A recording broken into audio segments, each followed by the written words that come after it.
Down in the depths of the Euclidean underwater city, the little band of adventurers whom we have come to know as the Gregory Party find themselves faced with a new problem and probably a new danger. The Euclidean girl submarine commander who helped them to escape from the island has been put out of the Euclidean colony and made a prisoner with the Gregory Party. Jerry and Joan believe the girl to be a good friend of theirs, but Captain Bradford isn't so sure. Some emergency has stopped all activity on Euclidia, and Mrs. Gregory and the captain have gone to find out what they can. Jerry and Joan remain with the girl submarine commander in their quarters. Hey, you know, Joan, there was something mighty funny about the way Tex was acting when he went out of here. His manner seemed to be very abrupt. Well, it was more than that.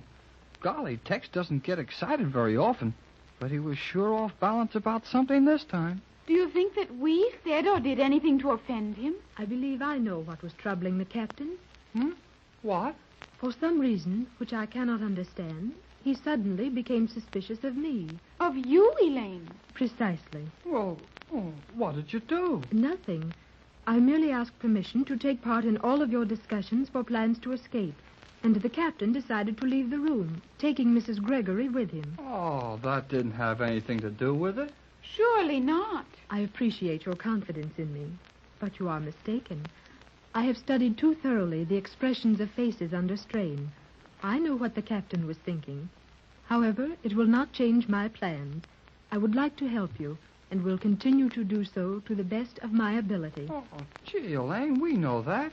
Now quit worrying about it, and tell Joan and me what this emergency or something, what's it all about? I have no more definite knowledge than you two, but I recognized the existence of such an emergency when the concentrated food pellets were substituted for our regular food.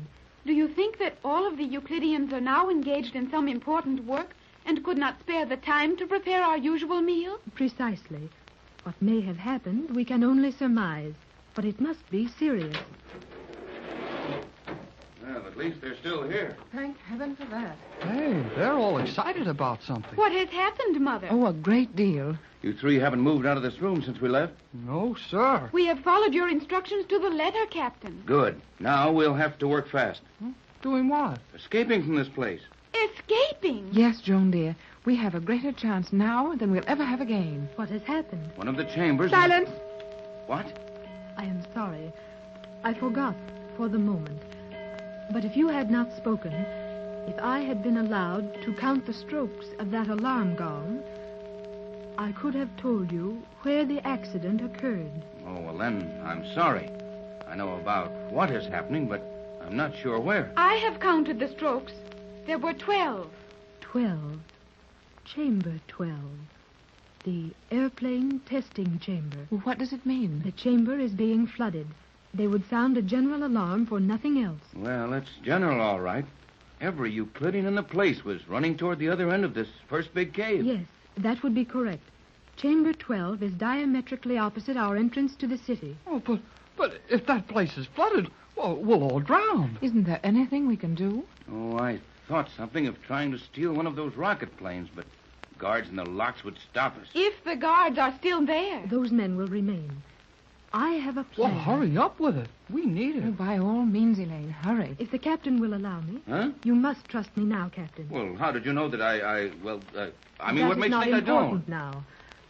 I have a plan which may save all of our lives. Oh, we'll hear it gladly. Did you see your 3 former employees in the agricultural section? Yes, McLeod, the skipper, and Jim Lowe are still among their pigs and chickens. They would be of no assistance to the Euclideans. I will take them with me as I pass through there. Where is my Euclidean uniform? Well, in my room, Elaine. Give it to me. Well, Hurry. I'll get it. Well, what's the idea, Lane? I am going to steal a rocket plane, taking your 3 employees with me. My Euclidean uniform may get me through the guards, who will not know that I am no longer a Euclidean. If I can get into one of the rocket planes and out into the water, we are saved, at least for the moment. Oh, yeah, you are. But what about us? We haven't any Euclidean uniforms to sneak past those guards with. You will go up this narrow steel corridor leading to the airlock near the surface of the water. You mean the one we found in the crest of the volcanic crater? Precisely. In a panel in the wall, you will find helmets. Put them on. Wait there for me. When the shadow of my plane is over you, fill the lock with water and leave it. I will take you aboard. But what about provisions, and what of these Euclideans? Please pull that uniform over my head quickly. I have no time to remove my dress. Oh, very well. Help me, dear Joan. Yes, Mother. I will take as many precautions as time will permit to safeguard the escape. But we will run certain risks. Oh, golly whiskers, we're used to that. How long will it take you to do all this? Probably less than 180 seconds. I will hurry, and you will not have more than enough time to gain the surface lock. But what if you fail? You will still be safe. Gee. Golly, that girl's got nerve. Well, Tex? Oh, I'm sorry I suspected her. Well, this is no time for such worries. We must be on our way. Yeah, that's right. But if she gets a rocket plane up there in 3 minutes, we can't get there much ahead of her. Right. Come on, let's go. What do we take with us? Nothing but the clothes we have on. But, Tex, we're 4,000 miles from Los Angeles. Oh, and that rocket plane will make it in 4 hours. That's it, Pat. All we need is a chance to get away. Are you sure you remember which corridor we take? Oh, we found it once. Yes, and we'll find it again. Now, come on, out you go. Everybody, hurry. Well, let's see. We turn this corner right around to the left. Well, you lead the way, Jerry. Good idea. You and Joan in the middle, Pat. Come on, now, I'll bring up the rear. All right. Well, come on, then. Now, we'll have to hurry to beat that girl to the top of this thing. Oh, I don't like to be walking on this noiseless steel at a time like this. It's too easy for someone to slip up on us. So Jerry and I thought, Mother, until we discovered that all of these polished steel walls act as mirrors if anyone is following or approaching you. Why, sure they do. If we can see ourselves in them, why, we could see other people. Well, if anybody could see how we look now, they'd sure get a laugh out of us. We aren't dressed for a 1,000-mile trip, and we're going to get wet and cold in that water. Yeah, and we're also going to get away from Euclidia.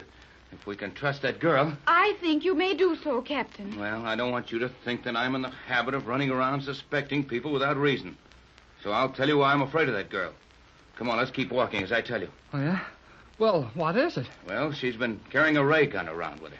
She advised us to leave ours in the sleeping room. Are you sure of that? Positive. I think I can explain that. Oh, golly. I wish you would, June, so the captain would stop suspecting that swell girl. I will. The commander, or Elaine, as we now know her, was afraid that Jerry might use the ray guns at the wrong moment, act on the spur of the moment, and do us more harm than good. Oh, is that so?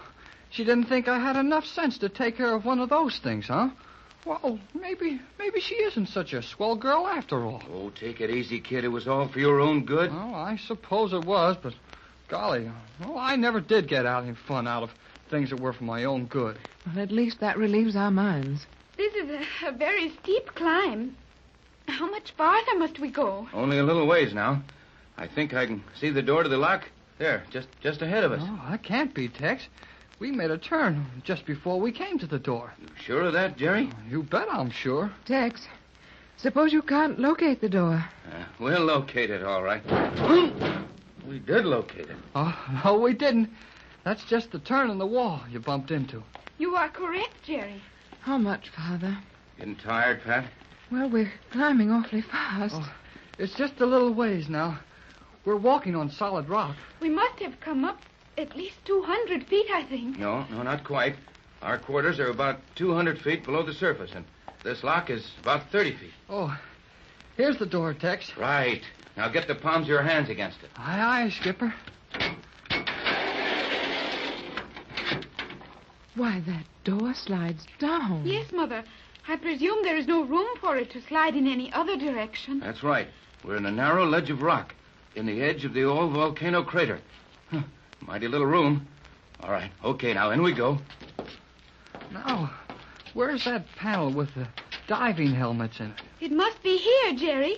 This is the only opaque panel in the entire room. Well, let's have a look then. Here, I'll give you a hand, Jerry.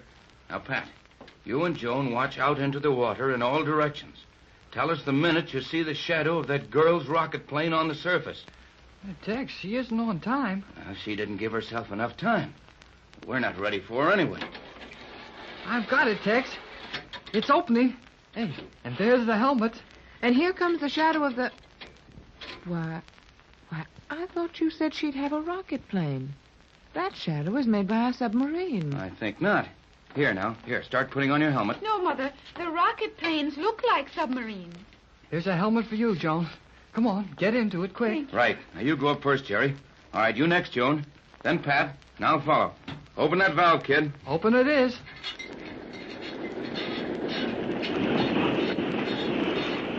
Now, helmet's on quick. Now just swim up. It's only 30 feet. Lock is opening. All right, shoot, kid. Good luck, everybody.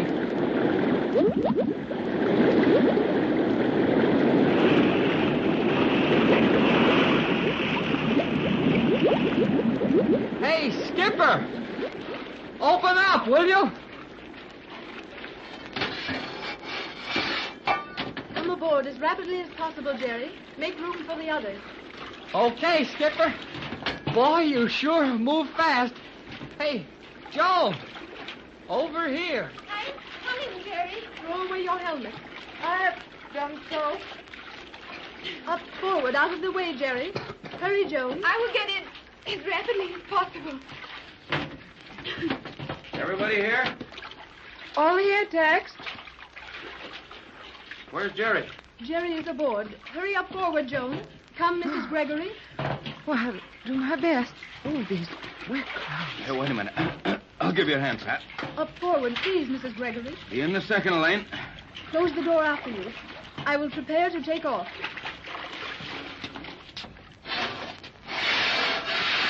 Okay, Elaine. Now we're all shipshape. Brace yourselves up forward as well as you can. We are crowded, but not overloaded. We will now take off.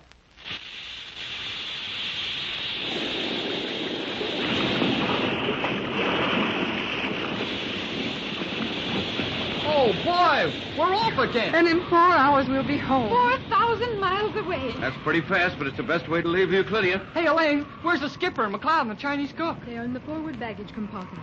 Everyone is safe. I will set my course for Los Angeles. How soon will the Euclideans take out after us? Not 4 hours. I have magnetized their submarine locks. We will not be overtaken on this flight.